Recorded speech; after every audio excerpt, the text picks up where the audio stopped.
Hi, this is Angel Jones. I love great conversations where life's journey is communicated not only through words, but tones and emotions. Explosive expressions that allow you to feel what they felt and learned. A fool learns only from his own mistake, while the wise learn from their own and from those others have made.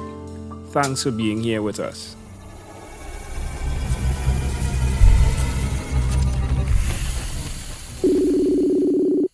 Good morning, Lydia Taggart. How are you going on this wonderful, beautiful morning? So fantastic. Hey, it's a great So pleasure to excited to be connect. able to talk with you. Yeah, same here. I'm excited as well.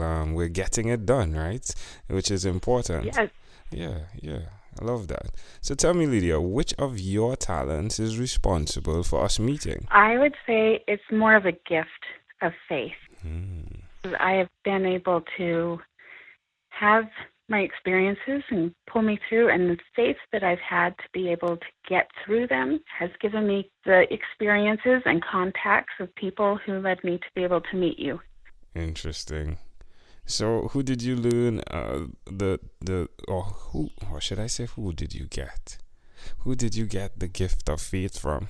God, Heavenly Father blessed me with it. And when I had our quadruplets, my husband really, we were in the hospital and talking with the doctor the very first time that we were learning that we were going to be expecting quadruplets. And the doctors, I think by law, they have to tell you, it's really risky, and they have to recommend that you reduce and have some abortions of at least some of them. And I left my body and went down a dark tunnel. I was like, what is happening? And then I heard my husband's voice say, no, we're keeping all of them. This is what God wants us to do. And I was like, oh, right. Wow. So I think my husband really gave me that. Wow, that's amazing. Right. You said quadruplets. Did you make a mistake when you were saying quadruplets?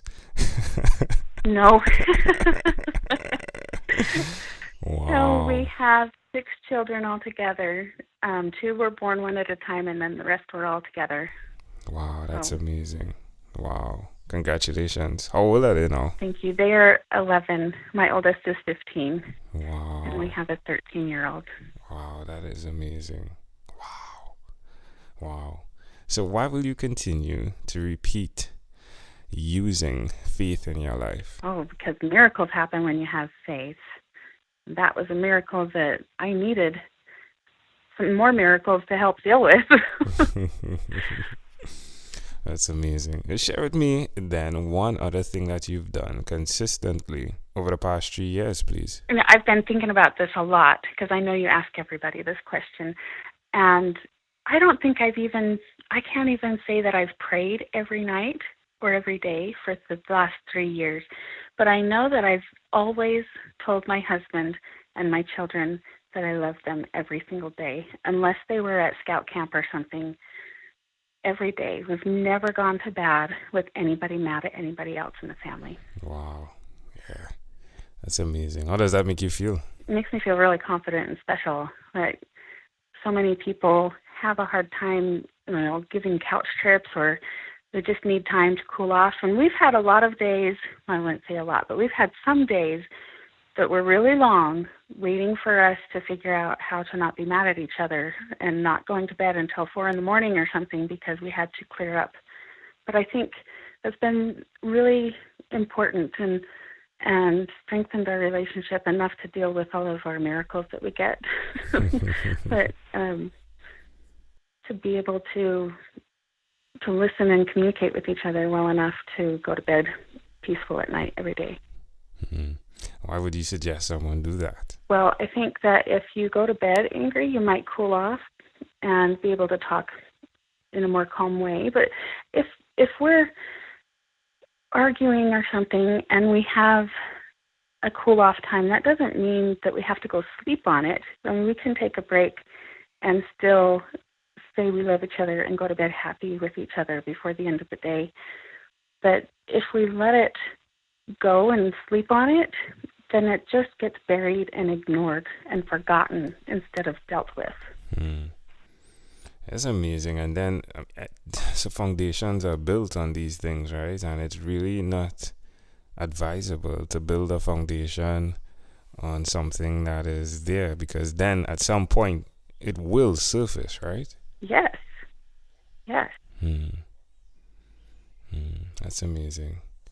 Well, you are an amazing person, from quadruplets, and in spite of having all of those children, to the concept of focusing still on your marriage to the point where it seems as though that is of highest priority, and then your children. Well, it seems to me, and you could correct me, it seems as though it's God, your family, and then God, your husband, your children. Is that accurate? Yes. Because I see so many times where mothers especially will focus on the children, or they stay together for the children, or they do all these things just for the children. And don't get me wrong, my children are my life, but there's more to it. That's just one layer of who I am as being a mother. One day they're going to grow up and hopefully leave the house and make their own families. And then where am I going to be, I'm going to look at my husband, and am I going to say, who are you? Or am I going to say, oh, yeah, now it's our turn to really do our thing? Yes, it's wonderful. All right, my dear. Well, we are having fun. Yes, you lost. I got caught in my thoughts there. So we are having fun. Let's have some more fun with you. And let me invite you into my time machine that is surrounded with beautiful, warm, blue Caribbean water. Lydia, what is your earliest childhood memory? My very earliest childhood memory that I can think of, I think it really framed a lot of how I feel with this. I remember when my parents were getting a divorce, and I was about 2 years old, and I was trying to chase after my dad while he was driving away, and he wouldn't take me with him. Wow. Why do you think this memory is so clear? It was pretty traumatic. I think that really had a really big impact on the rest of my life. And it's one of those things that it got buried and ignored for a long time. And they say kids are resilient, and I was only 2, and my mom got remarried fairly quick, within a couple of years. And I had a good family with my stepdad and my stepsisters, and that was all great. But it still hit me at my core that I was abandoned and all these things. So that really gave me a direction. I can look back at it now and see how it's influenced how important it is for me to not go to bed angry with my husband. Wow. So you actually can be thankful for the pain that was caused. Yes. Yes. Wonderful. And now you're setting your legacy, right? Your children are seeing a model of family building that you didn't see, but they can then take that away and move from strength to strength, right? Yes. Well and done. To see their own strengths and not just witness what we're doing, but I'm teaching them. I mean, my kids are getting to be teenagers now, and I think I've had a harder time going to bed peaceful with one of my teenagers than I have with my husband. Yeah, that's amazing. But he's learning. He's learning how to talk it out. Yeah. So. Well done, Lydia. Well done. If we fast forward to when you were 12, what was your favorite song? I have 2, and they're kind of opposite polar ends of the spectrum, and it's kind of funny. One is called Walk Tall, You're a Daughter of God, and it's by Jenny Glenn. It was a camp song when I was in the Young Women's, and went to a girls' camp, and I had a really awesome experience with that. And I would use this song. I changed the words to Walk Tall, You're a Child of God, and sing it as a lullaby for my kids. And then my other favorite one that was more of an everyday kind of thing was New Kids on the Block, Hanging Tough. Well, you are definitely in alignment with the words, the names of those songs, right? You're walking tall, a child of God. And then you, compared to what your parents did in their marriage, you are definitely the new kid on the block, right? That's amazing. Alright, my friend, we have arrived at our destination, but before we get off of this time machine, there's a small declaration form. So it's yes or no. Lydia, have you chosen someone to pass on your skills to? Yes. Well, we know you are married and you have children, 4 children, right? How many Actually, are boys? 6 children. Okay, so it's I've got 6 altogether. I've got the quadruplets, and then I've got 2 others that are older. So the quadruplets are 11 right now. Yes. And then there's the... And I've got a 13-year-old and a 15-year-old. Okay. That are, Wow. I've got 1 daughter in the whole bunch. Wow. So do you homeschool your children, or do you send them off to school? Right now I send them to school. I did homeschool my daughter for a couple of years. She's got dyslexia, and they weren't able to help her in the school for that.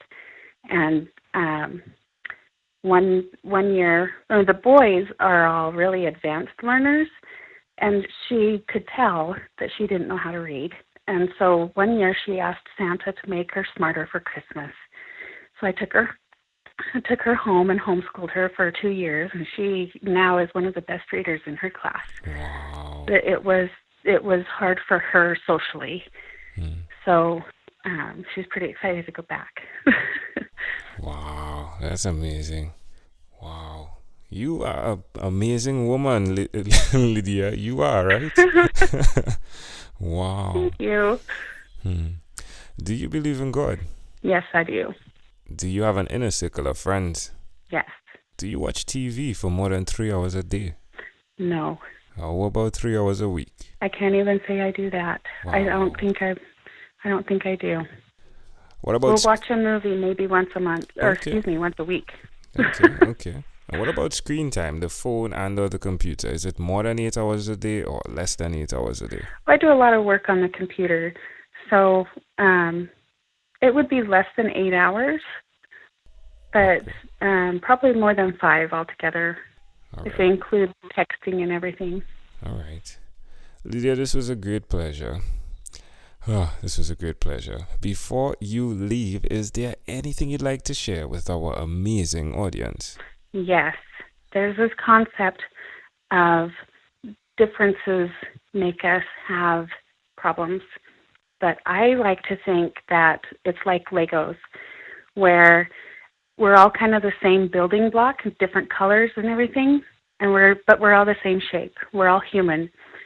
And what makes you be able to connect and build is when you use the different sides to connect with. It's our differences that make us stronger. Wow. Well, Lydia, you know, your last name is Taggart, but I can definitely say I think you are on target with that. Oh. Lydia Taggart, thank you for being on 12-Minute Convos with Angel Jones. Thank you, Angel. Amazing audience, before you leave, there's one person I'd like to introduce you to, Amanda Jones. She is my wife, and her passion is to educate, encourage, and empower. Hi, I'm Amanda Jones, and I'm a registered nurse. Do you or someone you know have diabetes? According to the International Diabetes Federation, in 2015 worldwide, 415 million people were living with diabetes. Just as that figure is overwhelming, so too can the effects of diabetes be. So, to help simplify diabetes for both adult and child, I've used rhymes in my books, The ABCs of Diabetes for Children and Poems for Patients, A Focus on Diabetes. At its simplest, rhymes help us to remember. If you, a child or friend, want an easy, reader-friendly way to know about diabetes, then get a copy of these books. For more details, you can go to poemsbyeg.com. That's poemsbyeg.com.